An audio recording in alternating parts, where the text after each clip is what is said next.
everybody, Mr. Brown here, Proclaim Ministries, helping connect faith and life with today's thought of the day. Have you ever gone camping? Do you like to camp? Now, I don't go camping on purpose. I'll go for ministry, I'll go speak at camps, and if my family wants to go camp, I'll go camping, but camping is my favorite thing. And I remember a comedian said a long time ago about camping. He said, I work too hard every day to pretend like I'm homeless on the weekend.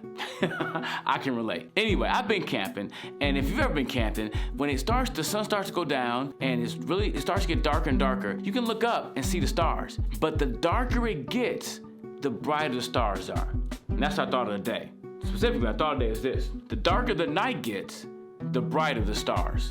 The darker the night gets, the brighter the stars. Now, you might be saying, what does that have to do with me? Well, I believe this. We live in a very dark world. Our world is getting darker and darker. I work in public schools. I'm hearing stories of students. I'm seeing what they're teaching our kids. The world is getting dark. You can watch the news, look in your neighborhoods.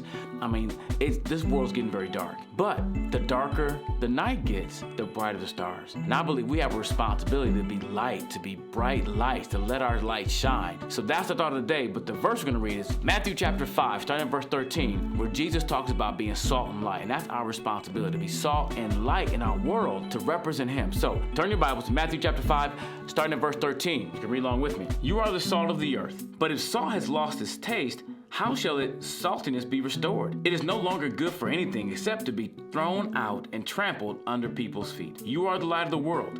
A city set on a hill cannot be hidden, nor do people light a lamp and put it under a basket, but on a stand, and it gives light to all in the house. In the same way, let your light shine before others, that they may see your good works and give glory to your Father who is in heaven. The darker the night gets, the brighter the stars. And I believe we need to be bright stars in this dark world. Doesn't mean we have to be ugly about it, mean about it. We don't have to be pointing fingers at other people. We need to just let Jesus shine through us. We don't have to create the light. We just get to shine the light. We get to be the light. We get to emanate the light that God has given us through Him to shine to the world. And I don't know what that looks like for you, but for me, that means continue doing what I'm doing, but also speak it up and sharing the gospel. I had a conversation with a student the other day where I brought up the gospel. I said, hey, have you heard the gospel? Are you saved? And we had a conversation. I love the fact that I get to be salt and light in a very dark world.